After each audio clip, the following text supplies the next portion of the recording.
Two tools. Two tools. Two tools. No clue! Hey everyone, welcome to the Two Tools No Clue podcast. I'm Anna, And I'm Jaden. and today we have no clue about farmers markets. How did they start, and how can we support them? We have no clue. But first, what's going on around the homestead? Well, our watermelons and our tomatoes are popping off. Yeah, they are. They're doing really well. We call our greenhouse our tomato jungle. Yes. And we haven't plucked a single, what are they called, sucker shoot off. So it's just going crazy in there. And our watermelons, we have it started with one that I had a dream about, which if you follow us on TikTok. Yeah. But since then, 5 or 6 more have popped up. And they're getting to be about softball size. So No, yeah, and there's one that's even bigger than that. It's impressive for sure. yeah, I'm excited. And basically everything else is struggling. Yeah. Everything else in our garden is dying or just staying the same size. I think we might have a pH issue Yeah, with and our soil. I think the heat and the rain really hasn't been helpful like we thought it would be. Or maybe just the late start. I'm not really sure yet, but kind of seems like everybody having a rough time. Although I think the garlic is gonna be a good hit. Smaller than what we're used to. Yeah, we'll have to harvest that soon. Yeah. And then in other news, yellow jackets have moved into the homestead shed. And I told Jay about it. I saw them looking at it, sending their scouts in. And I was like, you're going to have to do something about that. And he didn't. And now there is a nest literally protruding from the boards. Yep, in the wall. They are terrifying. They do not like me. I actually got these pouches. It's got essential oils in it and spices and stuff. And I literally bombed it with 5 of them. And I tried to stick one in the side of it, and they chased me, but they don't seem to care. No, they don't. So all. I don't think we'll be using the homestead shed this year, unfortunately. So yeah, lesson learned on that, I suppose. Yeah. But on to farmers markets. I'm excited. We love our local farmers markets. Yeah, we used to be a part of our farmers market. We didn't do it this year because they canceled it, and then they started it randomly again. But we did it for the past 2 years, selling our jams and jellies and bread and whatever blueberries. else. Oh yeah, whatever else Jay concocted, and also some of my art occasionally if I was feeling spicy. Yeah, that's what we were hoping to do with the homestead shed. So once all those wasps leave, yeah, I'll make sure they don't come back, and then we'll be able to use it. Kind of bummed out, but just like our garden, the first year was awesome. Second year wasn't as great, and it's mostly because of the state of our economy. Yeah. People really don't have excess money to be spending on dessert bread and blueberries, so yeah. And the farmers markets changed hands, so we decided not to go about it this year because it was also costing us more than we were selling at that point. Yeah, it was, especially last year. Ingredients were wicked expensive. I don't think it's really come down. I mean, we have a fair amount of stuff that I'm still gonna make my jams and stuff like that. I just need to figure out how to sell it.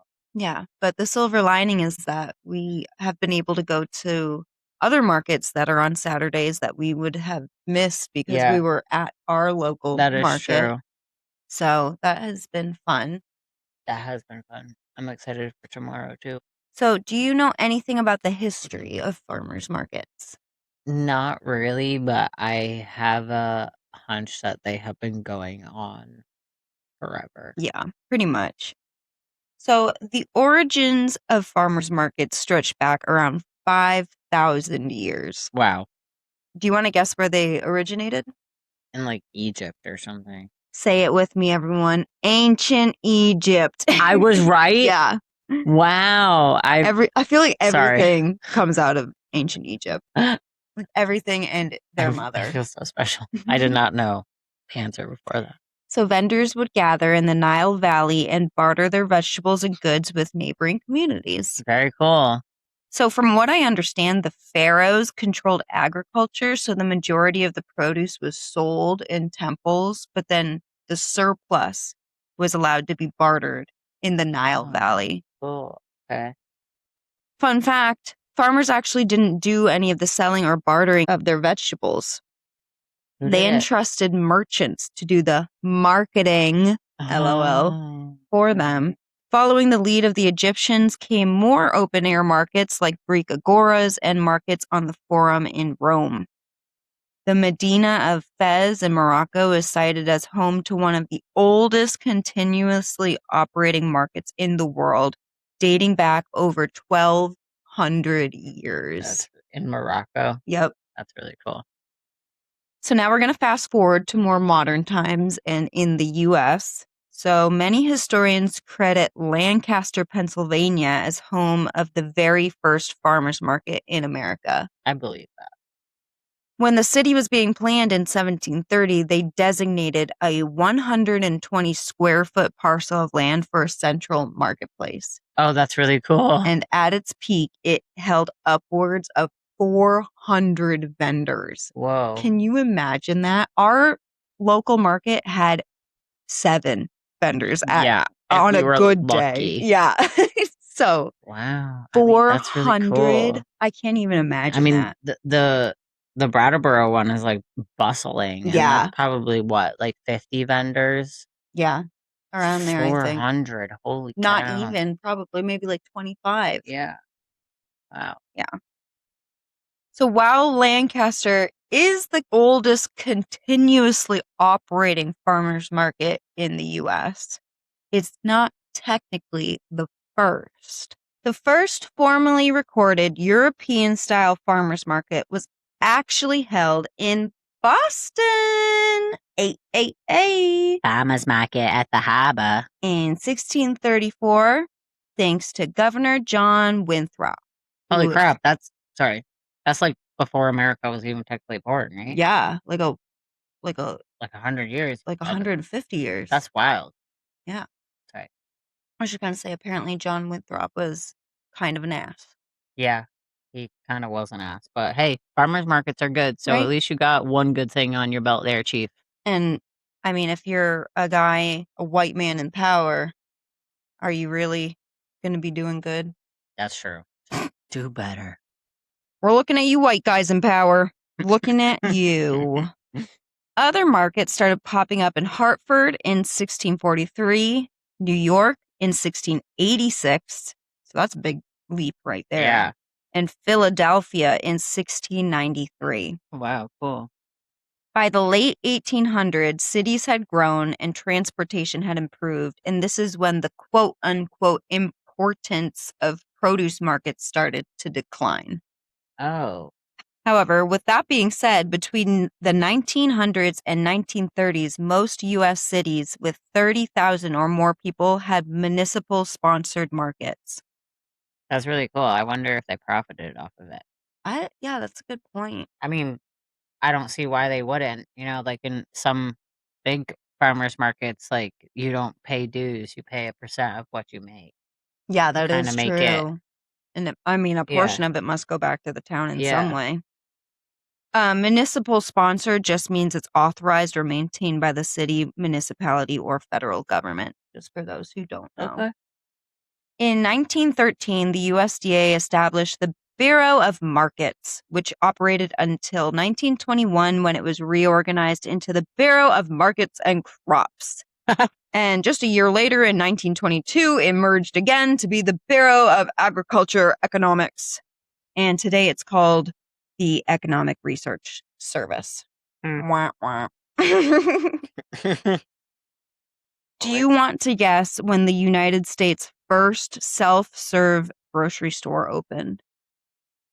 Self-serve. Well, a weird way to say that because, I know no different, Right? Exactly. but oh God, um, like the 1800s. It was 1916 in Memphis, Tennessee. Wow. The self-serve grocery store was the first time customers could select items off the shelves without having to ask a clerk over a counter. Yeah. And I've been to many a living history museum in my time. And I've always seen like the little grocery stores with the little clerk's counter and all the Yeah. goods behind it. And I always thought like that's just because we're in New England, small town, this tiny little area. I'm sure the bigger cities are self-serve. But no, No, it literally wasn't until 1916 that you could pick shit off the shelves that's by crazy. yourself. I mean, work security, Literally. job security, whatever it is. And no shoplifting. I think it's just too funny too, though, because like in Scotland, when I was a kid, like I remember going back and, there's still like butcher shops and bakery shops where you can go in and buy fresh product. Like in Greg's, like that started as like a bread, like a bakery shop, where you would go get your breads and your desserts or whatever other fancy treats would be on the side. And like those lasted a lot longer, especially on that main street. But obviously there was grocery stores too that my parents Yeah. would go to. But if you wanted to get your milk delivered to you, like that shit was still happening. I remember being a kid, and this is like in the 90s, okay? So like 1998 probably is probably the first time I remember going back after we moved to America. And we would go stay at my aunt's houses and they would get their milk delivered to them. A little six That's rack. so cool. And at the end of it, you would put it back in. And when the milkman would come and get your milk, they would drop it back off. That lasted a while, it probably stopped like early 2000s or something like that, but they were still getting their milk delivered like that. If That's local crazy. farms had services like that, I would pay for that. Yeah. 100%. Yeah. We go through milk like it's water. I love so why Yeah. not support local And that's not like have the them 80s. deliver it? I'm not ancient. I'm only 36 years old. That was in my time. Yeah. I think that's really cool. So between 1930 and 1946, farmers markets saw a small rise in popularity as more families sought financial and food security during the World Wars. Hmm. In 1946, 4 economists, is that how you say that? I think so. Collectively counted 499 farmers markets across the country. And by 1948, markets were officially defined as, quote, places where farmers congregate to sell their own products. So basically in 1948 is when they were dubbed farmers markets Interesting. in Not the just US. markets. Right. However, by the 1950s, the invention of refrigeration, improved roads and transportation, and Western irrigation infrastructure led to the rise of the supermarket and the overall decline of farmers markets. And decline of produce. It goes hand in hand with that. Is that the Dust Bowl? No, I just mean like the decline in like When was quality. the Dust Bowl? That was like I think that was before World War One. Oh, okay. But I mean, I just mean like the downhill in produce and like quality. Like our blueberries are way better for us. They taste better just because we literally picked them and then ate them compared to you go to the grocery store right now, the majority of blueberries that you get in America are coming from Peru Yeah. or Spain. How long are we traveling to get here, friends? So just stuff like that. Like I bet sure it that's was when it still started better in the 1950s than it is now, though. because it was probably still more local. Yeah. You're It's not right. global at that point, Yeah. probably. But I mean, who knows? Definitely the start. By the 1970s, national estimates determined there were only around 340 farmers markets across the country. And of the vendors at those 340 markets, many were resellers and not even farmers, which next week in our mini-sode, we're going to do farmers market Reddit stories. And there's a couple that will be like this farmer's market is shit, and here's why. I love it. I can't And wait. one of the things this is why it's shit, is like people will just grab stuff from freaking Walmart or the local supermarket, like new seasons, and just like sell it as if. So there's like, this is how you can tell you're at a good farmer's market. So stay tuned for that one. Crazy. Oh my God. Fortunately, farmers markets saw a rise in popularity as health consciousness began to emerge and people sought out higher quality foods. So that's what you were talking about with Peru, Yeah. like blueberries from Peru. People are like, no, I want my blueberries from my Maine. neighbor Yeah. because they're healthier and have more nutrients. They're not dead nutrients. Yeah, by the time you eat them. Today, do you want to guess how many farmers markets there are today? Like 200. Today, there are more than 8,700 farmers markets across the country. Do you want to guess which state has the most farmers markets? Texas. California. God dang it. I should have known it was California. New York is in second place. New York. Other states with a high concentration of farmers markets are Massachusetts, Michigan, and Wisconsin. Yeah, Mass does love their farmers markets. Yep. Nevada, unfortunately, ranks dead last when it comes to local food accessibility, with the fewest farmers markets out of any state in the country. How many do they have? I'm not sure, but a big reason for this is that the arid climate just isn't very suitable for growing food. Like, so what there's would they sell? very limited viable farmland due to it. Yeah.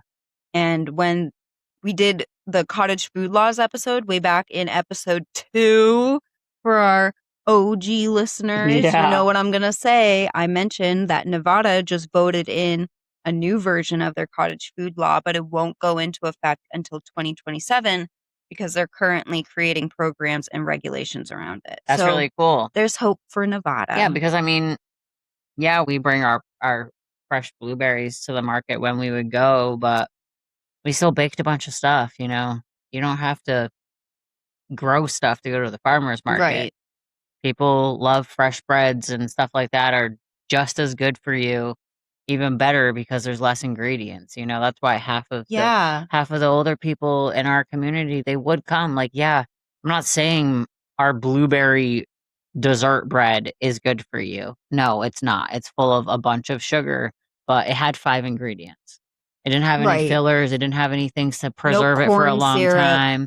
So they could at least be like, okay, these are the 5 things that I'm doing today, right? Like, and so that I think is still better than, you know, going to Walmart and getting a sweet loaf. Because that stuff, who knows what they put in that? Definitely corn syrup, like you were saying. That's like one of those loaves you can put on the counter for a year and a half and it still hasn't molded. Yep. So I got into like statistics. So we're going to talk stats now. Beep, bop, boop. According to escoffier.edu, in an article titled Best and Worst U.S. States for Access to Locally Produced Food, quote, the U.S. is one of the top agricultural producers in the world, producing $543 billion in 2022, end quote. The majority of that food will either enter the market for global export or be used for non-edible purposes, meaning things like animal feed, biofuels, and other industrial applications like soaps, lubricants, inks, etc. They were curious how much of that food was actually being consumed in the communities where it was grown, so they set up an extensive analysis of every state to determine just that. Quote, our research incorporated data on direct-to-consumer sales, community-supported agriculture programs, aka CSAs, farmers markets, and other metrics to paint a comprehensive picture of local food ecosystems across the country, end quote. They took into account a variety of categories, including, quote, the number of farms selling food through various local and regional channels, the availability of locally produced food at the county level, as well as the value of local food sales compared with overall food expenditures in each state, End Mm. quote. Each state received a score in each category with a potential maximum score of 100 points. Oh gosh. Only one state got a perfect score of 100 out of 100 points. New York. Do you want to guess which one? New York. I'm guessing New York. I can't wait to see your face. Vermont. Fucking, I knew it was gonna be Vermont. God damn it. Fucking Vermont, my dude. They Ugh. placed first in a freaking landslide in every single category. At least they're doing something right. I have been waiting to tell you this. I'm for trying to be so kind right now. Long. We went to the Brattleboro farmers markets after I did these notes, and I was just like jittering, being like, "Oh my god, I can't wait to tell you they got 100 out of 100." I can appreciate the things that Vermont does to a certain extent, but as a whole, I don't think the state really takes care of its people, Mm-hmm. and I hate the way they drive. I'll say it. That's Oh it. God. You know, I worked in rural communities up north in Vermont, and it was just really sad. Like the poverty levels, you know, just like the different types of workforce, the lack of educational resources for somebody that is such a, I'm liberal. Like, I'm sure you guys know this by now. I'm liberal as fuck. And so, like, in Vermont is to a certain extent, but there's just a lot of stuff where I'm just like, what are you doing? Like, take care of your people. And, you know, New Hampshire's not any better, right? Yeah. America as a whole, but good for you, Vermont. I should have known. You're all about those CSAs. Yeah. I'll call out Brattleboro a little bit because as you're driving through, it's a beautiful town. But if you stop just for a second, you see a lot of unhoused people who are really struggling.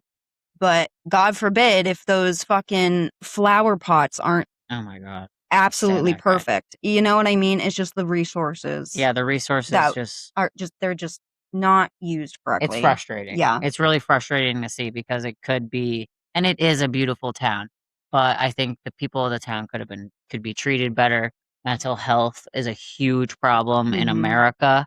And when you go in downtown places like that, it's very, very, I don't know, prevalent. It's right Mhm. there in your face. You Yeah. can't ignore it. So yeah, good for you, Vermont. Yeah. But You got oh my 100 out of God. 100, so we have to bash you a little Yeah, bit. We got to sorry, roast you guys. a little bit. We love you, but That's crazy though. Like that's pretty. I honestly thought it was gonna be New York because like you know a lot of people just think of New York City, but upstate New York, like they're cranking farms out. Like upstate New York is farms and Amish and definitely farmers markets. Like yeah. so that's why I kind of thought it would be New York, but I mean, New York is in the top 5.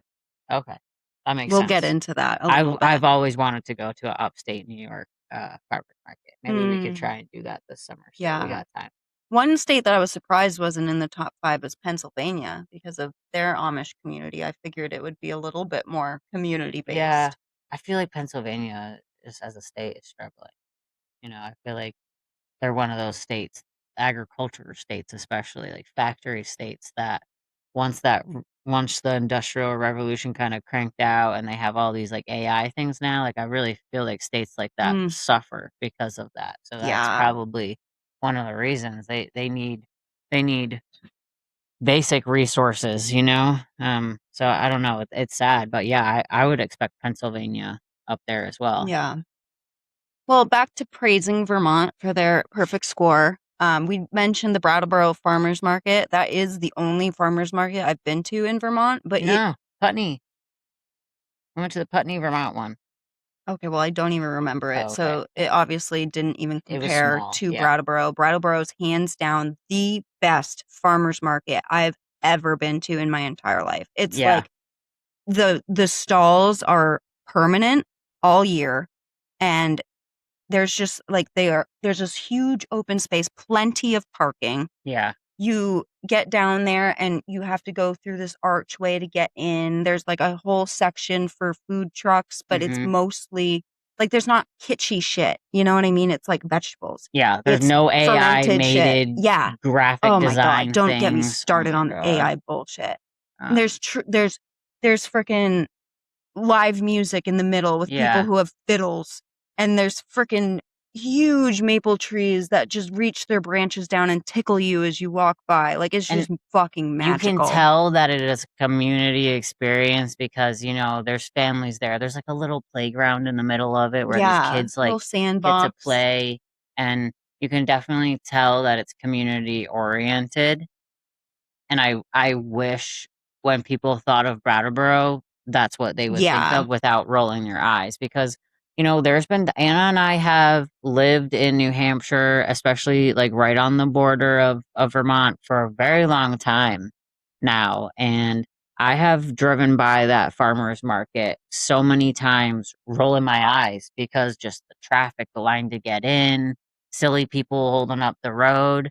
But once you get in there, you realize why they're so smiley and go, we got to get in because it's a cool place to be. And, you know, spending that time there instead of going to the grocery store to begin your week on a Sunday Oh my is God. really nice. Yeah. It's like, it's There's it's not like sterile lighting. You know? it's a spiritual moment that you get to have. You get to connect yourself with a community. You get to pay a farmer instead of freaking Walmart Yeah. for your poop lettuce. Can we just talk about how the owner of Taco Bell shut that shit down? But the owner of this poop lettuce is like, keep it going, folks. Yeah, was it Taylor's Farm? Yeah. Yeah, it's like It is all over one of America. the I think it's so umbrella companies. Funny. Yeah. Like, it wasn't even Gross. us. That's greed. Yeah, That's just gross white man Yeah. greed.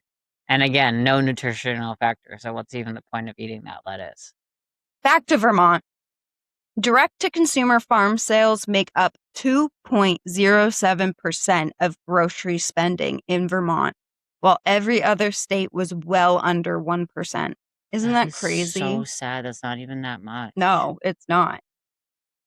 Some people may say it's just because Vermont is such a small state that they got this perfect 100 out of 100 score, but our smallest state, Rhode Island, came in 27th. Yeah, like, you know, when it also episode 2, homesteading, Anna was talking about how Rhode Island hasn't even had access to stuff. Wait, that was Rhode Island. Right? No, that was New Jersey. Oh yeah, New Sorry, Jersey. Never mind. Rhode Island, you have no just- excuse. Sorry. If you haven't listened to that episode, you should. But New Jersey just got their cottage food laws set in stone by 2021. Yeah, so now you can actually enjoy, like, you know, the Italian grandma's cookies, you weirdos. Yeah. Like, what have you been doing? Literally. Only 5 years ago. If I lived in New Jersey, that'd be the first thing. I'd be like, what's missing on this side street? Where's grandma and her Italian cookies? I shouldn't have to Exactly. wait till Christmas. Sorry. Anyways, I was going to say it's not about size, it's about attitude. Hey, yeah. Second place, do you want to guess? Or do you want me to just tell you? Just tell. Went to Oregon with a total score of 69.19, a huge gap from Vermont's perfect score. Wow, Seattle. Not looking very crunchy now, are you? Looks like the East Coast be winning that. Wait. Well, that's in Washington. I was Never about mind. to say. Whatever. I was like- Oregon, get it together. Third place went to Maine. California apparently has the most markets, but it came in 5th overall. I believe that because, like, let's be serious. I bet half of California is some hoity-toity, like, Beverly Hills mom bullshit. Right. You know what I mean? Where it's like, look at this perfume I made. Like, bitch, you did not make that perfume. Some child in China made it, and now you're Right. selling it here at your pop-up. Right, exactly. Yeah. Do you want to guess what place New Hampshire came in? Oh, God. Like, 20. 12th, Oh, okay. Good job, New Hampshire. with a score of 45.9. That's not as bad as I thought it was going to be. And the bottom 3 states are Utah, Mississippi, and good old Nevada, with Nevada's bottom score is 7.62. Yikes. A huge jump down from Mississippi's second lowest score of 22.45. Okay, Like, okay. poor Nevada. Nevada's in the desert. What's your excuse, Mississippi? Honestly, you're not wrong. They also noticed the top producing states for global agriculture exports actually ranked up amongst the lowest in direct-to-consumer farm sales. I believe that. That's what I'm saying. Like the entire, what do they call it? Bible Belt. Like y'all are tripping. You guys have been robbed your entire life because it's all going elsewhere or to some cows or to make some corn syrup. Congratulations. Yeah, seriously. These states include Nebraska, ranked 36th, Illinois, ranked 40th, Kansas, 41st, and Texas, 47th. Is it all corn? Probably. They said it's likely because the focus is primarily on exports, so there's not a lot of usable land for food grown for local consumption. For example, around 65% of Kansas's cropland is used for commodity crops such as corn, oats. I don't know why I said it like that. Scottish is Soybeans, coming out of you. yeah, wheat, Baby Scott. etc. Good girl, lay down. Meanwhile, Vermont only uses around 4% of its cropland for those same crops. Kansas and Vermont actually have almost the same amount of acreage devoted to direct-to-consumer local crops. Isn't that crazy? With 3,959 acres in Vermont and 4,275 acres in Kansas. I wonder what the total is. Even for though Kansas. Kansas is approximately 9 times larger than Vermont. Yeah, that's, I mean, and like, it's not Kansas's fault. It's greed. Yeah. It's, what the heck? I don't even want to say their name. You know, I'll always remember watching this documentary on, what is it, Monsanto. I remember watching this documentary about Monsanto, and you go and, you know, they do like a drone out view of these fields, and they go for miles and miles and God. miles and miles, and it's one family that owns all this corn, and you're like, wow, I can't wait to see their beautiful farmhouse. And then it crops into where they live, and it's a literally like double wide trailer. Yeah, And they're broken living down. and they're living in poverty, and they literally are in debt at this point because they have one bad crop season and they owe them money. They don't own that land. They're owned. They are owned. We're gonna do an episode on Monsanto That's and all get I got. canceled. Don't you guys worry. Yeah. Fuck you, Monsanto. Anyway, J Dan, you don't have to go off like that. What am I here for if I'm not going off? Make it your own episode. Sorry. I'm trying to spit facts about farmers markets, Sorry. not Monsanto. Fuck them. Yeah. Vermont also has 3,136 acres of orchard compared to Kansas's 5,361 acres, which means orchards make up 38 times more acreage in Vermont than in Kansas. That's incredible. All right, so that's it for Vermont versus Kansas. Good for you, Vermont. Escoffier.edu gave a little report card for each of the top 5 states, so I'm just going to read out their little stats, and I apologize, I misspoke. New York is not in the top 5. The top 5 is Vermont, Oregon, Maine, Hawaii, California. What? Hawaii? So, I mean, I guess that makes sense. They're an island. They got to make their food. Right. Can't rely on us. We're not reliable. So, CSAs per 100,000 people, Vermont had 4.32, Oregon 1.4, Maine 2.06, Hawaii 0.76, California 0.19. Yeah, see, like, I don't take California on this list seriously. No offense. Farmers markets per 100,000 people, Vermont 12.03. Whoa. Listen to these other ones. Oregon 2.86, Maine 3.06, Hawaii 0.83, California 1.48.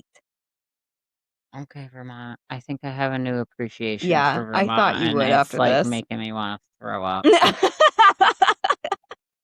I'm like so prejudiced against Vermont for no reason. I think it's because I'm like a born again New Hampshireite. I wasn't born in America, but like I grew up in Connecticut. But man, when I moved to New Hampshire, did I get that pride? It's just like I love it here. Yeah. And I just instantly was like, wow, I hate Vermont because that's what we do. They're the same shape as us, just upside down. What's Yep. wrong with you? We're the same. Sorry. We're the same people. Anyway, we are. But they're doing it better than us. Yep. So good for you, Vermont. Because our people suck. I love the land, hate the people in New Hampshire. Yeah, Not gonna lie. Sorry, guys. Get over your gun bullshit, please. Yeah. Get over a lot of things. Yeah. Let's just say that. Just grow some more crops. How about?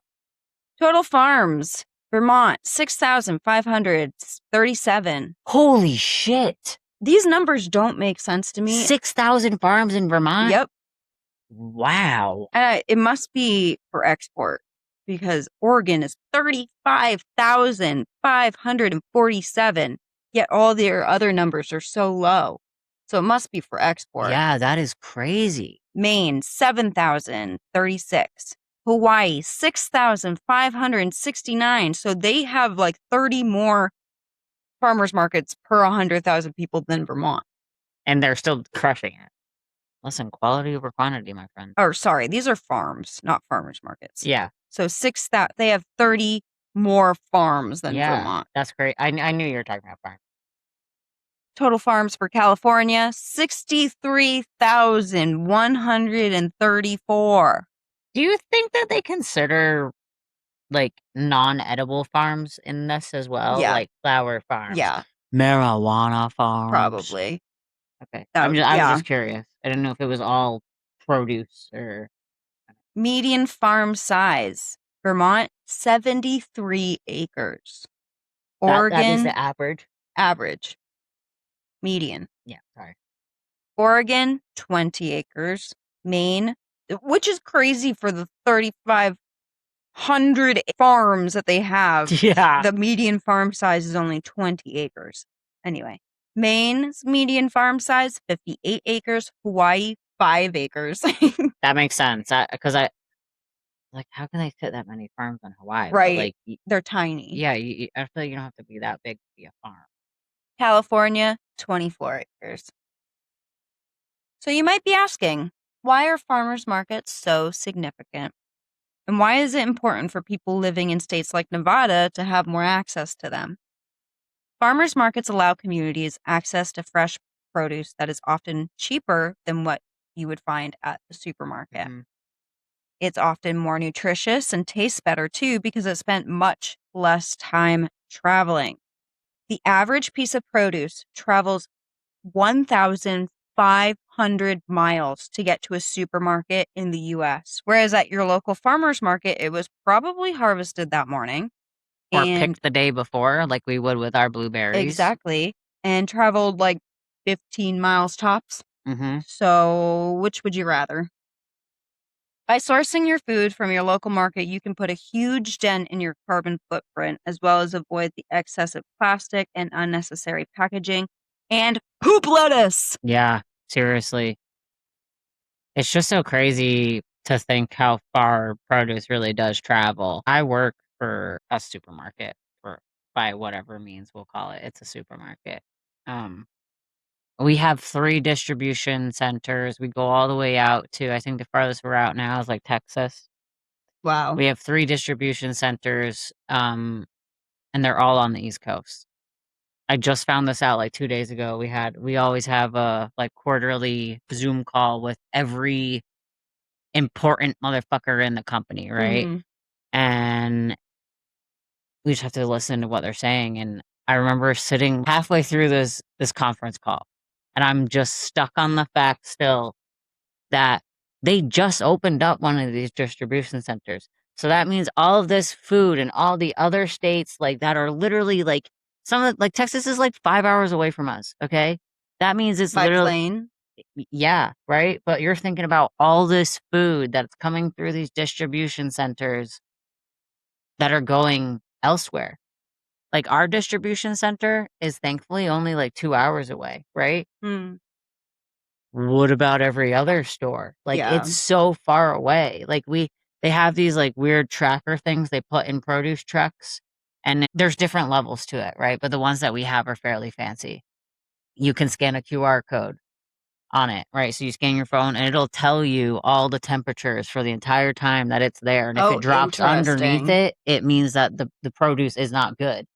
I just think it's really cool the things that they have to do just because of how long these things are traveling. Right. I remember the first day I pulled one of those out, I was like, "What the heck is this?" And the produce guy was like, "Scan it. It's gonna blow your mind." And it did. It blew my mind. Wow. But yeah, And that's not to just say travels far. there's stuff that you get that you have to throw out because it got to you moldy. Mm-hmm. And that's not to say the frickin' vegetables and fruits that don't make it because they're ugly, Yeah. quote unquote, like because they grew around a branch, God forbid. Yeah, and produce is still coming from Peru, so it's coming to Peru, then to that distribution center, and then to us. Don't get it twisted. They're not growing blueberries and Yeah. produce at distribution centers. So yeah, I don't know. Farmers markets are definitely important. Yeah. And just a PSA for anyone who didn't know, thousands of farmers markets across the U.S. accept SNAP and WIC and EBT benefits for produce, dairy, meat, bread, seeds, and non-alcoholic beverages. Our town did. Yeah, I thought that was really And our cool. town's small. Yeah. Yeah, they do a lot of cool programs like that. Ours did a veteran program where the conservation people, like the rich people of our area, they do a program at the end of every year, and at every week, if you're a veteran, you would get $20 in vouchers to use at the farmers markets. And that alone is awesome. Yeah. We don't help, we don't care about our veterans. Like, it's disgusting. And so that was always my favorite part. That's my favorite $80 time, of free and money to go towards local food for and then veterans. it would end up to us, and so like it was a win-win, Yeah, like we truly. would always make extra bread so that we knew that all these guys could get their blueberry bread how they wanted it, however many they wanted. We'd do deals for them so they could get two and still have $5 left over, like to do whatever with it. Programs like that, they do exist in these markets. You just have to go to see. It does feel like elitism sometimes. Yeah. You went to the Brattleboro one, like I said, you don't look crunchy. Like you could be intimidated. There's a lot of people there that's their life. That's where they get all their stuff, but they're not judging you. They're just happy you're there too. So use those benefits. Take the time. You don't have to go for the full day. Just go get what you need. That's what Anna and I do. Like we Yeah. don't really like being around a lot of people, but it's nice to support those people. It's nice to have the small conversations that you do get to have. And it's good to put money in your neighbor's pocket rather than Monsanto. Yeah, seriously. So anyway, to find a market that accepts those benefits near you, you can visit the National Farmers Market Directory, and I'll put a link to that in the show notes. That's really cool. Thank you for doing that, Yes, Anna. of course. So beyond the food, farmers markets bring communities together socially. So much knowledge can be passed from vendor to customer and vice versa, usually unprompted and unsolicited, as we can attest. Yeah. I know I learned a ton about everything from blueberries to local ATV trails from the people who would visit our booths Yeah. at the market. It was just really cool to get a bunch of just random information. And a lot of our regular customers were the older people in town who came to see us just for a conversation, like just as much as they were there for our bread. Yeah. And it was really nice, They were getting something out of it, and you could tell. I had this one guy, his wife rarely came with him, but he would always come down to the farmer's market, checking in on Anna and I. He was a veteran, so I just had so much respect for him. Just in the way he walked, the way he talked, just how he moved about his life still was very respectful, very kind. You don't see it very often, especially across generations, where you can have that respectful conversation with a stranger, whether you know or not. I remember he told us a short story once, and I said, wow, I would run the other way. And I remember he just looked at me and, he was shocked. And I could tell he was kind of maybe even a little offended because he would never do a thing. He fought for our country, Right. but he still gave me the time. And, he kind of just smiled and said, really, you would? And I said, yeah, you're a brave man. And I think because he allowed the conversation to finish, like it was a wholesome one, right? But he Right. always came and got his bread. He would always tell us he loved our bread. He would always look at Anna's stuff that she had, if she had it out, and ask us how we were doing. And he'd always make a joke if there wasn't enough, because he would always try to get 2 or 3 at a time. He's like, "Oh, my wife's gonna be upset. I better get another one." It's like, I feel like you're eating that on the way home. Yeah. Okay. You would get cookies He to would always sneak on the way you'd always home. eat a cookie, and I won't tell, don't worry. But that stuff was nice. Yeah. I definitely miss those types of things. Just the random, like, how are you doing this week? You Yeah. know, what'd you make this week that's different? I don't know. It was nice. Something that we're severely lacking in our social media lives. Yeah. Just day-to-day online lives. It's not the same. Yeah. So Forge.com said, quote, "Farmers markets are essential for promoting sustainability, community, and supporting small businesses. They empower consumers about knowledge about where their food comes from and how it's grown, encouraging healthier, more sustainable living choices. As we continue to support and grow our local farmers markets, we not only nourish ourselves, but also contribute to the vibrancy and resilience of our communities," end quote. Heck yeah. So that's all I have for farmers markets, but I have a little bonus up my sleeve. Tell us more. So I want to give a shout out to our listeners from other countries because my y'all gosh. have been slowly sneaking up in the ranks and even giving our US listeners a run for Yeah. their money. So I took the top 5 countries in the past 30 days besides the US, because we just talked about the US a whole bunch. So I want to give a shout out as a bonus. I'm going to talk about what markets are like in our top 5 listeners' So countries. cool. And if I get something wrong or if I don't mention something that you think is important, please email us if you feel inclined. Like if you don't want to, don't worry about it. But Yeah, just tell us. 'Cause I welcome it with we open want to arms. learn just as much about you as you want to learn about us. And that's what I think Exactly. about this is so cool. Not gonna lie, when Anna first started telling me that we had like all these countries looking into it, I was like, oh my gosh, like are we being targeted? Like, are they gonna try to steal our identity? Like, you know, just you hear crazy things, right? And it's just like, why would they have interest in this? But Right. from doing just research after, it kind of shows that in podcasting and just learning environments, like, yeah, America obviously is lacking, like you said, and a lot of countries listen to podcasts to like help them learn English and just help them learn relevant things or how people in America talk. And so I thought that was pretty cool. So Yeah. I'm here for it. You know, you can make fun of me and my mannerisms all day.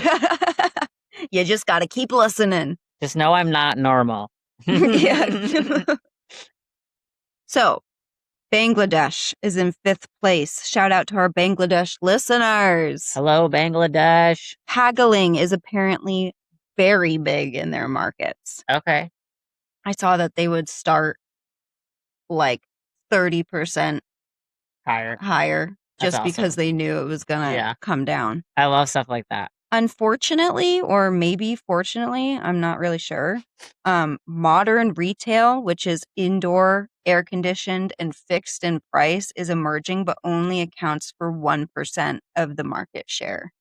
Interesting. And I was curious if the markets were open daily, and they are not. Oh, when are they open?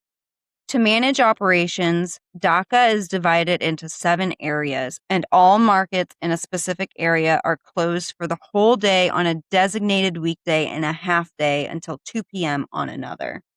Oh, okay. So it's just Trying to like, keep it fair. yeah, Yeah. keep Keep it rotating. Keep it rotating. Yeah. That's really cool because I bet there's a lot of vendors. If 1% of retail is only indoors, like that means a lot of people are coming to these market Yep. spaces to try and sell their stuff. So Exactly. that's pretty cool. 4th place goes to Brazil. Brazil. Shout What's out up? to Brazil. Ay, ay, ay. Their markets are often bright, colorful, and lively with live music and dancing. Oh, so cool. Each I of can their only imagine. What? I can only imagine. I bet it's so cool. I know, right? Each of their markets reflect the distinct identity of their regions with products like ingredients, street food, and exotic fruits. For example, the Vero Peso, sorry if I said that wrong, market offers a deep dive into Amazonian culture with native superfoods like acai. Oh, that's so cool. And fun fact, here I'm going to say it again, maybe wrong. The The Vero Peso market is considered the oldest market in Brazil, dating back to the 17th century, around 1625. Wow. Isn't that crazy? That is interesting, and I wonder if it has to do with their culture or white people invading. Interesting, because that is around the time that good old John Winthrop started his farmers market And in Cortez, you Boston. motherfucker. Cortez was the one who did a lot of damage in the South Americas. But same time frame. Like they were all like up against each other. But like Spain and Portugal definitely they all did some numbers on it, but definitely Spain and Portugal, like they were first to get there to that location. Yikes. Singapore is in third place. Shout out Hello. Singapore! Hi Singapore. I've always wanted to go there. Yeah, it sounds beautiful. Yeah, I've always wanted to go to Singapore. Their markets are apparently very clean and organized, Oh, making them especially family friendly. okay. Singapore has a 30 by 30 goal, which aims to produce 30% of their nutritional needs locally by 2030, which is huge considering Vermont's perfect score and only 2% of their grocery purchases I was are gonna of say. local foods. What are they at right now? I'm not sure, Oh, okay. but it's coming up. That's 4 more incredible. years. Can't be that far away. No, because they take their shit seriously. Yeah, they do. They say something. Their markets also tend to include workshops, live cooking demos, or even farm tours, depending on their location. Isn't that really cool? That is really cool. So second place goes to Vietnam.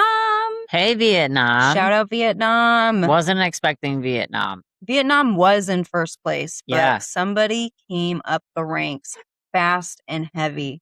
Yeah, Vietnam, I feel like, is probably the reason why the others even found us in the first place. So thank you for listening. you, Thank you for Vietnam. giving us a chance. So our friends in Vietnam are very deserving of the shout out because they have the coolest markets probably in the world. They have floating markets. What? And it's exactly how it sounds. Vendors sell their produce and goods from boats. Oh, that is so cool. They also have markets that hold cultural significance for ethnic minorities, which operate on weekly lunar cycles. Like, how badass People is that? can learn. That's so Yeah. cool. They often trade and sell livestock, textiles, and local foods at these ethnic markets. That's really cool. There's also a market known colloquially as the squatting market, and vendors will display their produce and goods on blankets and either squat or sit on small chairs. Oh, okay. And first place, blowing through the ranks. Like I said, this is the top 5 in the last 30 days, and Vietnam was first place the last time I checked. And here we are. First place goes to Austria. Austria. Shout out Austria. What's up? Instead of farm to table, that's our catchy motto in the US, their catchy motto is field to plate. Oh, I like. Many of their markets feature regional and seasonal products such as Styrian pumpkin seed oil or alpine cheeses. I was wondering, I thought maybe it would be like sunflowers or something like that, but that's mainly Ukraine. I think Ukraine was known for sunflowers before. Yeah, I think so too. And the organic farmers market, I'm so sorry for this. I'm so sorry, Austrian listeners. Please don't stop listening. The organic farmers market, Freiung. I couldn't find a pronunciation online, and they said the first part is fry, but they said the last part is like the U in burn, but you like make your mouth different, and I'm like, that doesn't help me. So I apologize. Freiung. Freiung. I'm not sure. I apologize.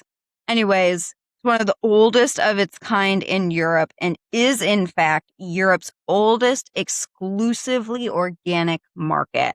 Oh, how long has it been going for? Since the medieval times. Wow. It said it was officially formed and managed in the 1900s at some point, but it has always been going since like the one in medieval Scotland times. and the Highlands. Yeah, Oldest one exactly. in Britain. Exactly. So shout out to our top 5 countries. We love you. Yeah, Shout out thanks to for all of listening. our listeners. We love you all. Shout out to Vermont. Yeah, shout out to Vermont and their perfect 100 out of 100 score.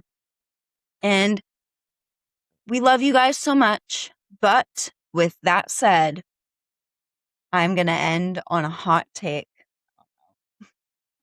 And this, you can email me and yell at me if you want, instead of Jay this time. Yeah. If you are someone who makes products like travel mugs, cutting boards, and whatever the fuck else with AI, I'm looking you dead in your soul and I am saying, go away. Yeah, like fuck off. Nobody wants you here. We don't need your fucking AI slop in our farmers markets. Go to a craft fair and bother those people. Even there, don't go there because You're literally killing the environment. yeah, like what a Nobody waste. wants you here. Do something meaningful with your hands or don't do anything at all. Yeah. Thank you. Yeah. That's all. Thank you. You look stupid. That's it. Yeah. Goodbye. I agree. So if you want to yell at me too, you can. I'm used to it. And on to our Farmer's Almanac. And away we go. So today is July 30th. Seth Barnes Nicholson discovered Jovian moon Carmi, Jupiter 6 in 1938. Jupiter 6. Is there 6 Jupiters? I think Jupiter has quite a few moons, so I think it's one of Jupiter's moons. It sorry. must be the Okay, sixth my one. bad. It says XI, Okay. so I'm assuming 6. And today is the best day to perm your hair and castrate animals. Don't cut it. Don't dye it. Just perm it. And cut your animals' balls off. Yikes. I love when those two are What a like, mess. it's just a Thursday thing, apparently. Perm your hair and castrate your animals. So shocking. Anyway, you can follow us on Facebook, Instagram, YouTube, and TikTok at Two Tools No Clue Podcast. You can subscribe to our Patreon at patreon.com/2toolsnoclue and email us so you can yell at Anna this time at twotoolsnocluepodcast@gmail.com. If you're from Bangladesh, Brazil, Singapore, Vietnam, Austria, let me know how I did. Yeah. With your little facts about your farmers markets, or just say hi. We really appreciate you guys listening to us. Yeah, and we love you. Even if you don't love us, we love you. Well, that was awesome, Anna. Thank you so much for, letting me know how great Vermont is. They already know. If you guys can't see me, I'm rolling my eyes. I rolled my eyes like 700 times during this episode. Just kidding. We love you, Vermont. You're a great neighbor. Good job being green and shit. I guess it's not, at least they're not posers. Yeah, that is so true. Like, that's why I kind of get mad about Vermont half the time. I'm like, are you, or are you just a bunch of posers? But you know what? You win this time. You're not. Good for you. At least good for you. Yeah. So yeah, stay safe out there, everybody. We love you. Yeah, we do. Bye. Bye-bye. Two tools. Two tools. Two tools. No clue.